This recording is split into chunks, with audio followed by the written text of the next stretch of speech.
Welcome to the In Focus podcast, where this week we delve into the fascinating world of wedding photography and videography and the incredible stories behind the lens.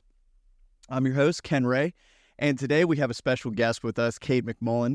Kate is not only a talented wedding photographer, but also a dedicated mother of three and a loving wife.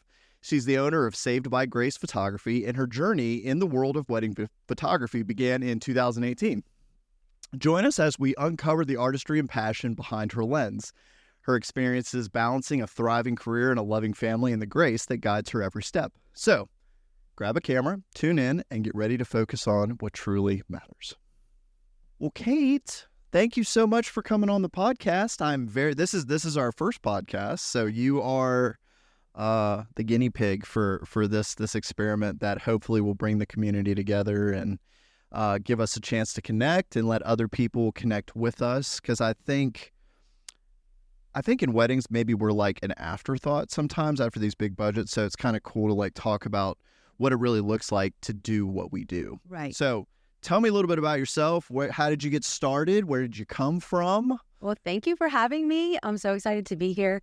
My name is Kate Mcmullen. I own Saved by Grace Photography. I've been doing photography for about 6 years. I started doing weddings full time for the past 3 years. So I started out in portraits, and weddings actually terrified me at first. I wanted nothing to do with weddings. Oh, yeah. So it's so crazy to see where I am now, full-time wedding photographer. Right. But I wouldn't trade it for the world. What was so scary about it, you think? You are just responsible for like a person. One chance. One chance, yes. And it's like their biggest day, and it's a lot of responsibility on you. So that in itself is just scary. And then almost if they don't have a coordinator, you're almost kind of the coordinator. Absolutely. And that's even more pressure. They're relying on you to be like, what should I do next? Yes. When do I need to get dressed? Yeah. All the things. Yeah. So it's a lot. But after doing a couple weddings, you almost just get like a high off of it. And I love love. I love seeing people in love, and I love love. Yes, I do. So, and just spending time with my couples and just like forming relationships, friendships. Totally. I love it. So. I think you were an ideal person to have on here for the first podcast because you are a mother of three, devoted wife, full-time photographer. Like, you're like doing the deal. And I just, for those of you who don't know, I just had a newborn. So, my wife had a newborn. I have people correct me, and I'm like, it's a us thing. Yes, like, it is. My wife had a newborn, and it's been a challenge. For sure.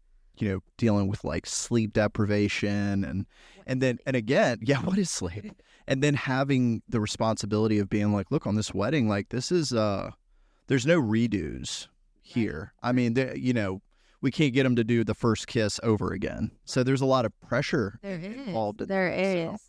And so like when my babies were little, I didn't feel as much guilt being out at a wedding on a Saturday because like they're not going to remember. Totally. But now that my oldest are 5 and 7, they were mommy home. Go. Yes. And so the guilt is very much there now. And so I'm at a place where I'm actually trying to cut back a little bit just because in the season of life, I'm needed as a mom more. Totally. Do you have aspirations to do other things? Because look, this podcast is not exclusively weddings. You know what I mean? Like it's all things encapsulating that. So that makes sense. That makes sense. What I said. Okay. Yeah. So it could be any of that stuff. So I mean, weddings. Much like you. I mean, I'm sure you're booked, especially right now in Louisiana. If you're not a photographer or videographer, our June, July, August are typically the very hot months. So we don't do, some of us do a lot of business. I prefer not to because it is scorching hot outside. Try not to. Everybody's miserable. Everyone's miserable. October, November, December, January, February, it is just like every weekend. Every weekend. If you're any good at this in this business, like you will be booked every weekend. Yes. No, and so I told myself I was going to stop doing like double headers. And I took on quite a few this year because rough. Say no. Yeah, They're rough. The triples are real rough. I did that one time and I was like, never again. How? I can't give myself to the people on the third wedding. Like, I'm just like, I don't want to be here. And that's not fair. I don't think that's fair to clients. I don't think, two, I can do 2 in a row, but like 3 in a row was, it was awful. I could not imagine. No. Rough. No. So what were some of the struggles that you faced when you got into doing weddings? Let's focus on weddings in general right now, but we're gonna go off topic, and if I don't, feel free to just steer us that way. So I start to have tangents sometimes. So what were some of the struggles you faced when you first got started in this? Like what were some challenges you had? Well, I didn't realize that you were pretty much a coordinator if they didn't have a coordinator. So the first wedding I had, they didn't have a coordinator. And I didn't have a timeline. I didn't really know, because anytime I had second shot before, the photographer I was with, they knew what they were doing. They had a timeline. So it was kind of just like, wow, I'm responsible for having everything on time pretty much. So that was just like an eye-opener, and like realizing when things were falling behind, it was almost, I felt like it was my fault. So from then on, I had went to YouTube, and I was just researching, trying to learn anything I could to make the day go as smooth as possible. So I'm like, a coordinator is nice. Right. I tried to just recommend a coordinator. That's great. If you don't want to be stressed, totally, a coordinator's your best friend. Totally. Absolutely. And I think, the more you do it, I think and for multiple types of weddings, I don't typically do, not that I wouldn't, but I just typically don't do Jewish, Muslim, things like that. I just don't get asked to do that. Probably that's a very tight community, and like if you're in, you're in. But I do a lot of non-denom, Catholic, stuff like that. So that's kind of like my niche. Mm-hmm. Over time, like you can kind of learn to do it. But in the beginning, it was scary. Yes, in the beginning. Okay, so I'm not Catholic. Mm-hmm. And so the Catholic weddings I had, at first, I didn't know that you can't walk during certain parts of the ceremony. Yes. So that was new. And I've never got fussed at or anything, but talking to another videographer one time, he was like, some priest will like call you out during ceremony. Mm-hmm. I would cry. Yeah. So my big horror story with that, and we can go, I love talking about horror. Yes, go ahead. And I always and this is things that I learned, like when I do the pre-call with the bride now, this is one of the first things I ask her, is it a Catholic mass? Yes, it's a Catholic mass. Cool. Okay. The priest, is he cool with having an audio recorder? And I specifically say audio recorder because I used to say just microphone. Mm-hmm. He was like, oh no, I can speak loud enough. And I was like, wait, what? And he was like, no, I don't need that. I was like, what do you mean you don't need that? Like the video is going to be awful if you don't have that. Yes. And I had to go tell the father who was paying me, hey, he didn't want the microphone, and he said, no, that's fine. But then he gets his video back, and he's like, well, you can't hear him. And I'm like, or it's echoey because we're in a cathedral. Yeah. And I'm like, yes, I know. That's so now what I ended up doing is I ended up getting a magnetic microphone. They're by DJI's, and Rode makes one too. They're real great. But priests love them. I can just clip them right on. And I specifically say it's an audio recorder. It is not projecting audio. Or it's not projecting sound, it's just recording for the video. Right. Some are great, some are not. The ones that are not, I do not go to those anymore. I refuse the job. Like, I'll be like, I can't give you the product that you're going to need. So Right. Yeah, because that falls back on you. Absolutely. Yeah. Yeah.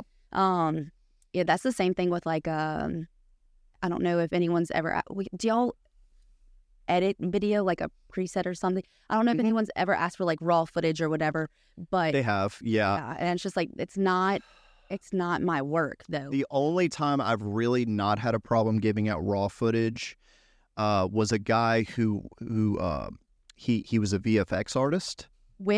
Backing up and stuff. This is another thing I learned. Double back up all of your things. I cannot stress enough that it just needs to be double. Oh my gosh. Or if you have a dual card slot. Yes. Have you ever lost any footage? Not a wedding, thank God. Okay. And I pray every time that nothing ever happens, because I do have a dual card slot, so I just back up one card to the next. What do you shoot on? Mark IV. Mark IV. Canon? Yes. And it was a branding shoot, and I got home and everything was it was corrupted, and I only had one card in. Oh. I paid for a software recovery, and it like half the images were. So what did that look like? I gave them their money back. Right. I felt awful. I cried and cried. Totally. And I offered to reshoot, and they didn't want to, which it was fine. But yeah, I mean, it happens. You live, you learn. You live and learn. That's absolutely the only way. You just get out there. Yeah, absolutely. And I bet you will never not have 2 cards in your camera again. Never. Yeah. So so the way I got started is what was I doing? I looked at I don't know how, I think COVID had started to happen. My pastor at a church let me take a camera home. I was like, oh, well, this is kind of cool. I think I could do this. And I was like, well, I don't have any experience really. And I was shooting weddings for my friends for free. Oh my goodness. And that's how I got started and built a portfolio and made a lot of those mistakes because they didn't care. They were like, no, I don't care if I even get a video. Also, though, because COVID really wasn't even that long ago. And No. look at you now. Yeah. That is awesome. And I'm real big, and I think that's what inspired a lot of this podcast is that I got around the people who were really doing the deal. And they're going to hate that I say this because I say it to everybody, but it's a company called Wildfire Cinematography, and I work with them a lot now. I think I follow them on TikTok. Yeah, it's Preston Jensen and Andy Bond. Okay, yes, beautiful work. Great guys, beautiful work. And I kind of like fanboyed over this, and I was like, oh, I want to shoot like that. It's all this amazing. And they still get they're like, dude, stop. And I'm like, but dude, those were the guys I wanted to be like. Yeah. Now I partner with them. That's awesome. And it's correct. But I was like, I want to find them. I want to be friends with them, and I want to learn from them. And them saying, yeah, always make sure you have 2 cards in your camera. Here's why. Yeah. And I'm like, oh, make sure I got 2 cards in there. Yeah. And I have had a corrupted card. Luckily, I had a backup in there, and it was like, oh my gosh. God, yes. So yeah. And I think there's specific questions. If you could ask a bride, if a couple said, what questions should I ask my photographer before we book with them? Like if they decided not to use you and they were just a friend and they were like, hey, Kate, what should I ask when I'm looking for a photographer? What would you say to them? What are some of the primary things you would tell them when it comes to choosing a photographer? It really is so hard too, just to ask someone a question and let that be based off of booking them. Mm-hmm. That's why I love when a couple will book a couple session and get familiar. Oh yeah. And they kind of decide if we're the right fit, and then they schedule the wedding. But I mean, if they were just asking questions, I guess I would just want to know kind of what their process was like, and then honestly just looking at their feed. Totally. If now your Instagram feed is great, because I'm not going to lie. I mean, I guess you could call it social media stalking, because I was like, oh, I actually forgot that our podcast was today, and you remind me, and I was like, oh crap, I need to do research now. So I was but your feed was great. It has great work. What's the term? Light and airy type deal. So it's great feed. Yes. No, I'm trying to get better with, I want to get into more of storytelling, details kind of more focused. But details as far as what do you mean? When I see someone's feed, they crop it to certain things, just more detail oriented. Gotcha. And I kind of just want telling the story within the feed. Right. Oh, yes. That's smart. Yes. So okay. I'm trying. Very different in video, because that's what we're doing in the video. Exactly. So I see what you mean. Oh, that's cool. Okay. Yes. And I am no photographer. I don't claim to be. I don't try to be. I am strictly video. I am awful at photo. Well, y'all need movement and stuff, and I love movement. And you were very accommodating with that when we worked together. You were very cool about being hey, look, let me, and I think the best thing I could tell a videographer is make friends with the photographer as quickly as possible, because they are the quarterback. And that's going to piss some people off who are videographers. But but it's true. I've got 5 cameras. Yeah. You got 2 maybe. Right. Maybe. Right. And it's you got to get your shots. Yeah, no, and I can create motion. I have 5 cameras that I'm doing. I mean, I want you to get what you need, and if you're doing good, I'm doing good. Right. So at the end of the day, we have to get the same things. So why would you not want to work. Well, it seems like sometimes they're like, I had this happen the other day, and of course on this, I'm never going to name drop anybody, you know, we'll just keep it anonymous, but like we've all worked with that person where we're butting heads, and it's like, why are we butting heads right now?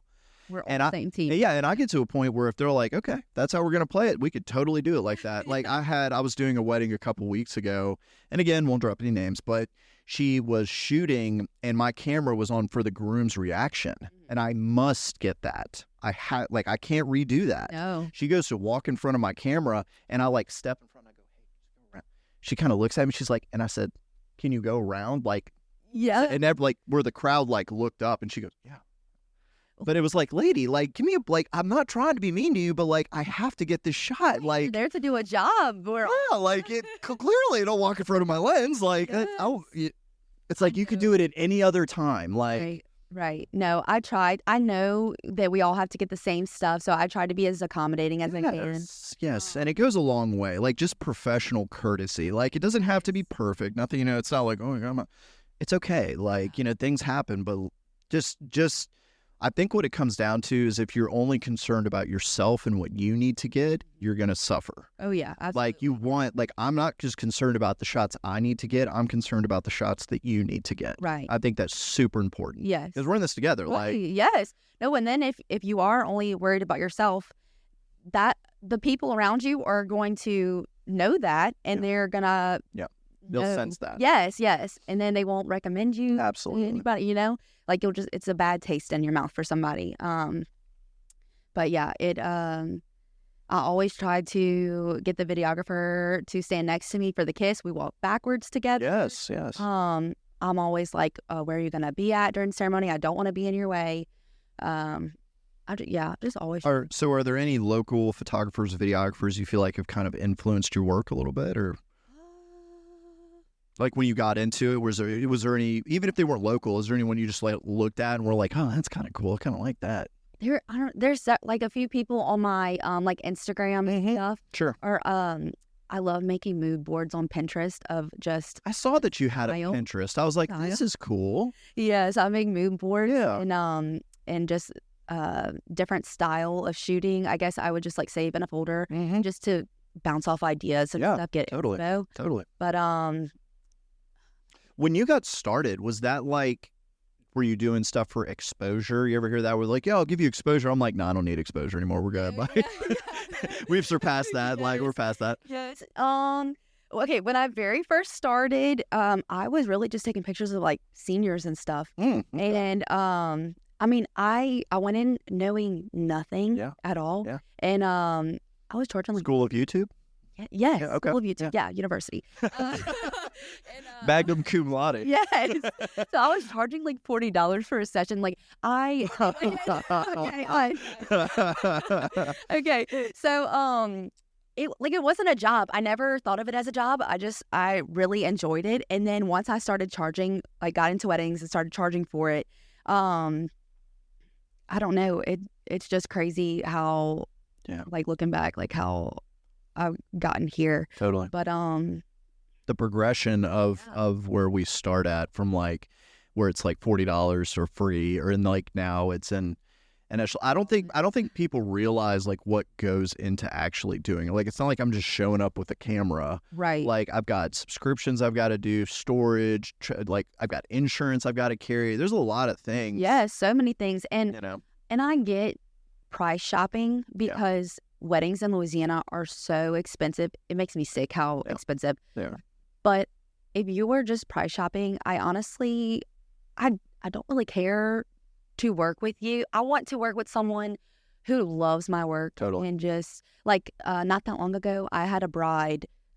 She planned her wedding around my availability. Come on. And I was like, that's insane. But like, I was just in awe. Like, that's crazy. Awesome. Yes. Awesome. Yes. And that's who I want to work with. Yeah, I think in the beginning I was like trying to hunt down brides in like Facebook forums and stuff and be like, oh, I'll give you a deal. I'll do it for $500. Yes. And it's like at the end of the day, I always tell people, figure out what your minimum, because in videography, I don't know if it works like this in photography, but like when we do like commercial work, we have day rates that we charge, and it's that is the minimum that I will take for that day. Yeah. Otherwise, I'm going to be really resentful at you. Yes. You know. My first wedding, I think I charged $500. Yep.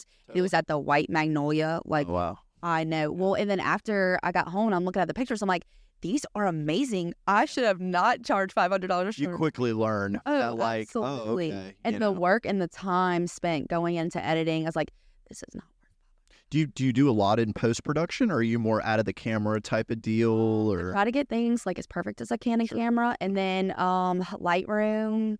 I try to not go into Photoshop. I try to stay in Lightroom. Yeah, well, now that everyone is savvy to Photoshop, they'll be like, "Can you take off 10 pounds using the puppet warp tool?" And I'm like, "No, no, I can't. Like, you have a chin. Yes. Like, that's what I'm like. You look how you look. Look how you look. Grayson. You're beautiful. You're beautiful. Like, it's okay." Yes. I get it all the time. Literally, last week I had a family session, and the mom was like, "Can you like do something with this?" And I'm like, if I could, like, if it was like an easy fix and it looked realistic, I'd be doing it to myself. Sure. But like, it's just. Do you have pricing for that? Like, I'll tell them so like for me in the contract I give them, I say, hey, look, you can have 3 edits. That doesn't include the first edit I send you. Anything past that, it's $25 per edit. Really? Yeah. Like, and because it's like, hey, I had one client. Oh, you can see a thing in that tooth back here when I smile, and I was like, what? Yeah. And I've got to like take that clip, find a new clip, re-render, resend, re-put in a Dropbox, resend. So like by the 5th thing, I was like, hey man, I don't usually enforce this, but like it's gonna be $25 from here on out. Like, that's where we're at. And I hate having to do that. Like, I don't want to have to do that. Like, no, it's so much work. It's extra, and I don't enjoy doing that. It's part of it, you know what I mean? And it's just tedious. And do you do pre-calls with clients beforehand to like notice these red flags and be like, oh, sorry, I'm not available? Like, do you look for red flags when you're talking to clients? Like, yes, okay. Sometimes I can tell by the way that they message me. Yeah. If I get an email and I'm trying to think of something specific, but I can tell off the bat if they are going to be like super high maintenance. Totally. It's just not worth my time.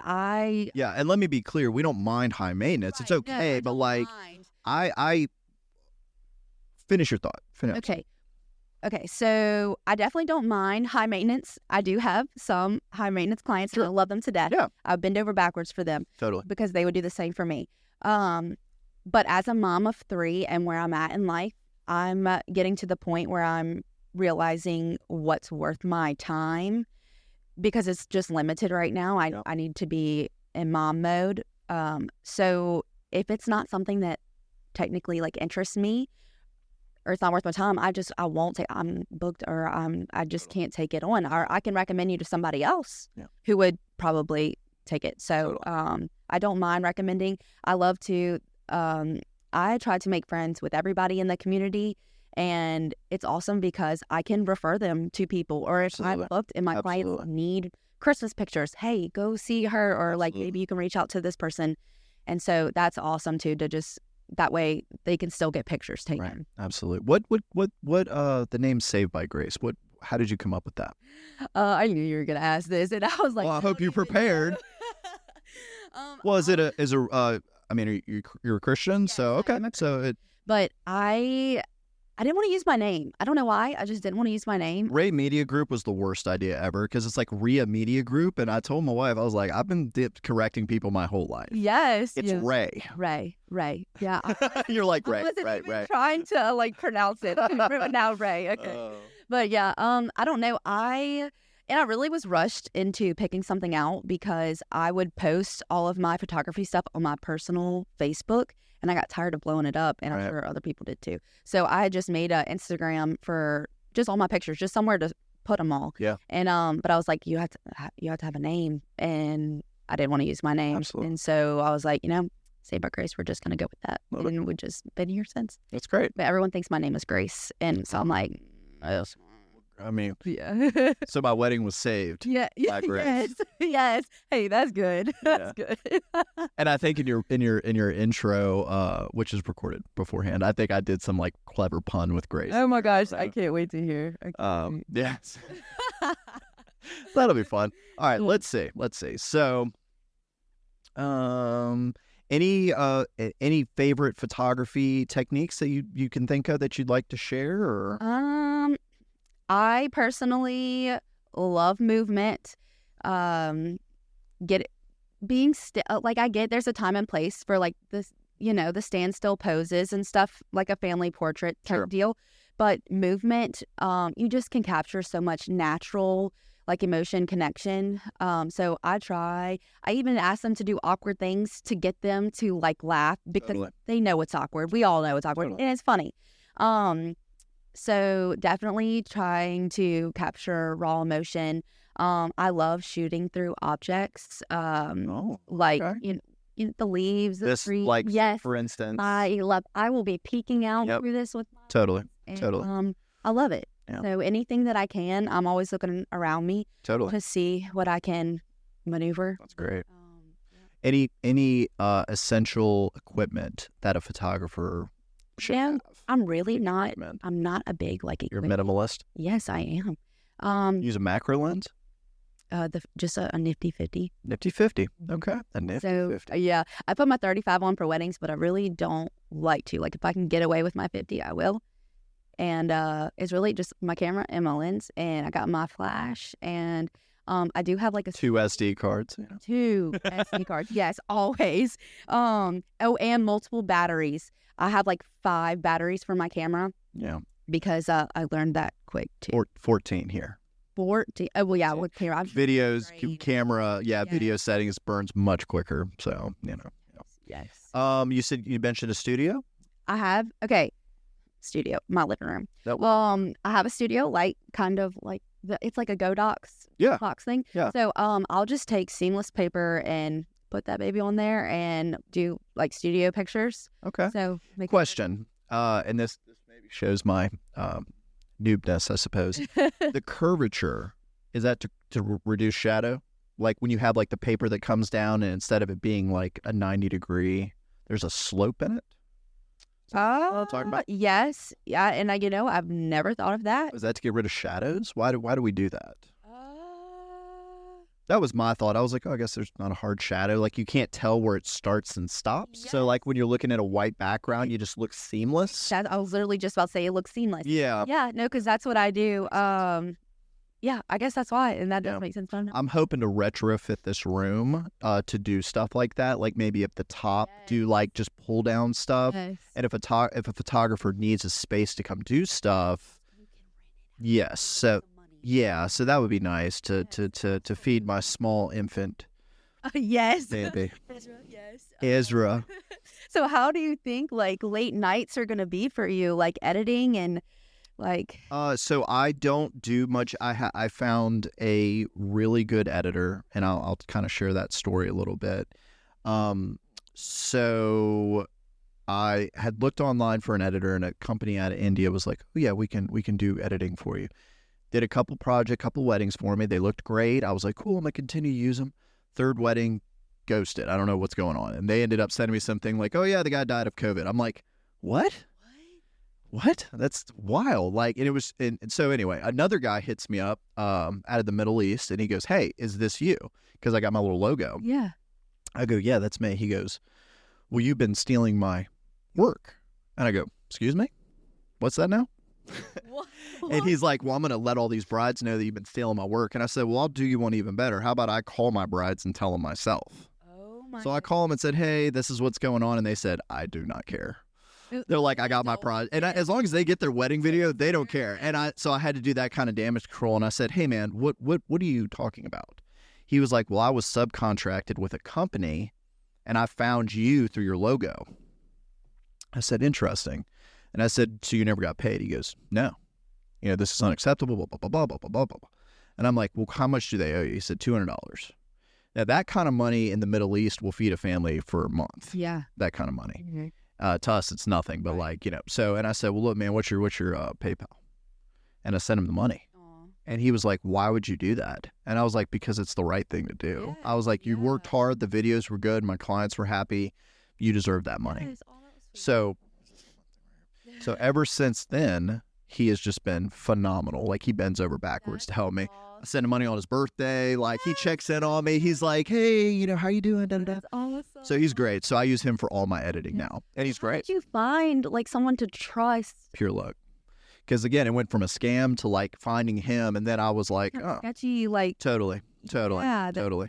Some people out of the Philippines are really good. Like, you got to be it was pure luck. So I've really tried to hold on to him as long as I can and make it worth his while. So, so I got real lucky with that. So that to get back on topic, that's one less thing I have to do. Right. He'll handle all my highlight videos for me. I handle full ceremonies and full receptions. It does. And I contract specifically now with a company called Complete Weddings and Events. I am one of their lead videographers, so I actually don't do my own weddings anymore. Okay. The numbers were right for me to go and do it with them, and I don't have to edit at all. That I would be so score. Yes. So that is the beauty of like being a second shooter. Yeah. I get so envious, like just sometimes of my second shooter, Harley. She just gets to go home and go to sleep and just not worry about it. Right, dump footage, be done. Yes, no, and I'm going home, staying up till 2 a.m., backing up everything, Totally. Sending sneak peeks out. Yeah, absolutely. It is. But and hopefully you're charging accordingly, because like that should be something that people are paying for. Oh, yes. Oh, yeah, absolutely. I felt bad about going up on my prices, and that I know what, but once I'm there, I'm like, well, it's like this. Would you rather do more weddings for less money or less weddings for more money? Less weddings for more right? money, for sure. Like you could do 10 for, and especially with the kiddos, like that's kind of where you're at. Like, plus your work backs that up. Your time backs that up. The clients that you have, you had 40-something reviews on your Facebook. Oh, you have 5 stars, I believe. Yes. And I've only gotten one bad review, and that was just because we can't win them all. Reply, no, you can't. Can't win them all. I had a lady, and she still has not gotten a highlight video from me. She was like, "It's awful. I don't like it. I don't like anything about it." And I'm like, "What are you talking about?" I'm like, "It was beautiful." Like, and I just said, "Here's the raw footage. Yeah, maybe you should go find another editor." Yes, yeah. And I gave them money back. And like, my wife's like, "Why did you give them?" So I'm like, because I don't want to. I'm like, I'm not trying to like get my reputation burned. Like, but like, and nowadays people are so quick. Oh man, reviews and recommendations and stuff. And I've had to just kind of come to terms with, like, I mean, I'm not for everybody. Like, no one's for everybody. You're gonna have your style and like your thing, and you're just gonna serve clients who love that. You know what I mean? My biggest advice either to clients would be to say, hey, look at their portfolio before you book them. Or my question to the clients that are wanting to hire me, have you seen my work? Yes. Do you like it? Yeah. And they said, no, I haven't looked at it. I'm like, well, why don't you go look at my work and give me a call back? Because like if you're expecting me to be Peter McKinnon, great videographer. I'm plug to him. If you're expecting me to be like that, like I'm not there yet. Right. And I'm not confused about that. Right. Like my work is my work. Exactly. I've had somebody, I took their pictures and they were like, well, can you edit like this, like a brighter or whatever? And like, that's not me. That's not my work. Like, no, I can't. No. Yes. And so for sure, look at their work. And if you are scouting a wedding photographer, maybe ask to see a full wedding gallery, just so you kind of know. Absolutely. And that's why I did the weddings for free in the beginning, because I needed a portfolio to charge more money. Right. Like my portfolio speaks for itself. Like that's what we're doing here. Right. Like first, when I was second shooting, kind of getting a feel of weddings, it was hard because who I second shot for, they wouldn't let me keep the images.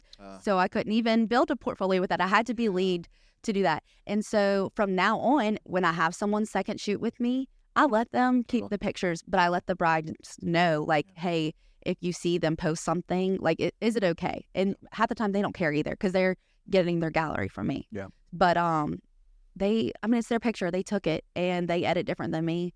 So as long as you like kind of put something like second shot or whatever, I don't care. I don't care what you do with it, because I've been there before needing portfolio pictures, Yeah. So that doesn't bother me at all. Well, we're about at 30 minutes now. That we burned through that time real quick. Like it's easy once you get started. Yes, I feel like we didn't even put like a dent into everything. I know. So we'll definitely have you back. I've really enjoyed this, and yes, I guess I'll owe you lunch or something. Oh my gosh, whatever. No, I want to see Ezra. Bring him next time. Yeah, he'll probably be here next time. No. So I'll feed him while. Oh, that's so sweet. I love that. Well, yeah. So let's do a plug.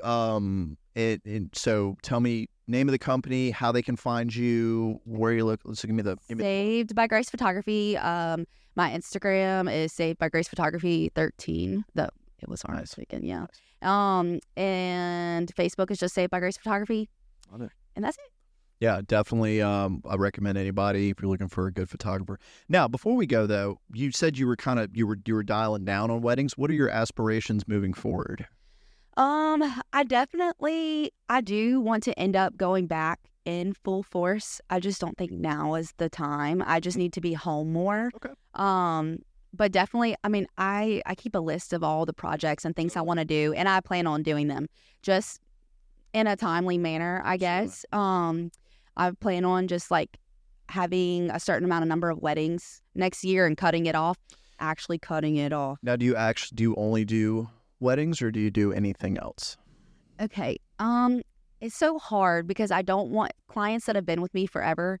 I don't want to turn them away. It hurts my heart. Right. I have clients that like drive over an hour sometimes to see me, and I don't know. I just don't want to tell them no. So certain people I will bend over backwards, totally. And I'll say, if you can meet me here on a weekday afternoon, I would love. The people who helped get me where I am today. Oh, absolutely. Yeah, absolutely. Yes. No, if there's somebody, especially that we exchange work or like one of my clients, she does spray tannings and she is always recommending her clients to me, and we exchange work. And now I'm telling my brides, you need a spray tan, go see Paige. Absolutely. So absolutely. People like that, I will definitely. It's great. It's just never ending, Totally. So, but for like anybody else, like new clients, I just can't right now. You do like boudoir stuff? Do you do? I will if they ask. Yeah. Lately, what's been popular is brides at their bridal session, they'll bring something like a boudoir piece, and we'll just do it while we're at the bridal session. Like if it's inside. Oh, that's smart. Yeah. So it's like just knock out a few, and then they can make like a tiny little book to give the day of. Yeah. So yeah, that's smart. Yeah, I had someone do that as a gift, and my second shooter was not savvy to like reading the room, and it's all on the video, and I had to like crop in so you didn't see it, and I was like, dude, like, oh my god, I was like. He was like, oh, I didn't mean to see it. I was like, okay. Yeah, yes. No, it's always, I get like we have to take pictures of like them opening it and stuff, but it's always, I feel so awkward. No, I'll be like, them open it. Like, yeah, as soon as they open it, I'm going to go, I got what I need. Yeah. And let them enjoy their moment. Yeah, because you want them to enjoy the moment. Yes. Like, you don't want to be like. I feel awkward too, Yeah. But for sure. Yeah. So definitely cutting back, trying to, it's so hard to say no. I say that I'm going to, and then I always. Totally. Last year, I had 3 out-of-state weddings, and what's the furthest you've traveled? Probably Gatlinburg. There was a city in Texas, and I'm gonna butcher the name. It's like Lampasas or something. It literally is such a small town. A girl I graduated with, she lives there now, but I think the main goal that I want is to travel more, because last year was just so much fun. We made vacations out of it. I just got back from Miramar Beach doing a 5-day conference. The conference was hectic, but they already told them for next year. They were like, can we expected your family to come? Like, so I'm going to try and have her come with her parents and the baby, and they can go have a vacation while I'm working. So that's what we did. We made vacations out of it. Yeah, I love to travel. So much fun. Me too. Yes. Yeah. And then you come back home and you're like the swamps. This is where my swamp, and there's literally a swamp right there. So I know. No, after being in the mountains, it's like, oh, I don't want to go home. Yeah. But I think traveling is where I want to end up. Totally. So yeah. And you just charge accordingly. Oh yeah, absolutely. Yes. But your work is definitely worth it. All right, so here we go. Before we cut you loose, we're gonna do the rapid fire round. All right, so we're gonna do this real quick. Okay. Favorite location in your area to shoot? Fontainebleau State Park. Nice. Best time of day for you to shoot, in your opinion? Golden hour. Of course. Yeah, of course. Your go-to camera and lens combination? Mark IV, Canon Mark IV 5D, my 50. Nifty 50. Nifty 50. Top tip for editing the photos? Put your phone away. Distraction. That's for me. I love distraction is the biggest. Put your phone away. Yes. Yeah, the ADD is real. It is. I used to watch like TV series, like Netflix or whatever, while editing, and I would be just watching TV with my hands on my computer, and I'm like, oh my gosh, I've been sitting here for like an hour like this. Yep. I have to turn everything off. Yep. I love the headphones that are noise canceling in them, because I have to like zone in. I actually, I don't know if you have ADD. I definitely do. Oh yeah. They say that music over 145 beats per minute makes you focus more. Really? So I listen to like heavy metal and stuff, and it helps me focus, you know. Yeah, Same thing when you walked in, I had the EDM kind of going on because it's very chill, but it helps me like concentrate on what I'm doing. So I'm going to have to like look into like a totally. playlist or Yep. something. So I'll do that as like a background thing if, you know. I always have my headphones on, and I hate that like when the kids are home, I can't have like my Right. You got to have hear them. You got to hear them. But do you though? Yes, Do I you? do. Yes, you do. But yeah. So just putting the phone away, that's the biggest thing for me, because I just or put it on do not disturb, and then just focusing, like just sit down, like count to 3, get it done. Do what you got to do for the day. Get it done. Well, Kate, thank you so much. So you can find Kate, Saved by Grace Photography. This will be available on all platforms. And we're definitely going to have you back at some point. So we'll get that set up, and we wish you the best. And thank you so much for joining us on In Focus Podcast, and we will catch you on the next one. Thank you so much, Ken. Thank you.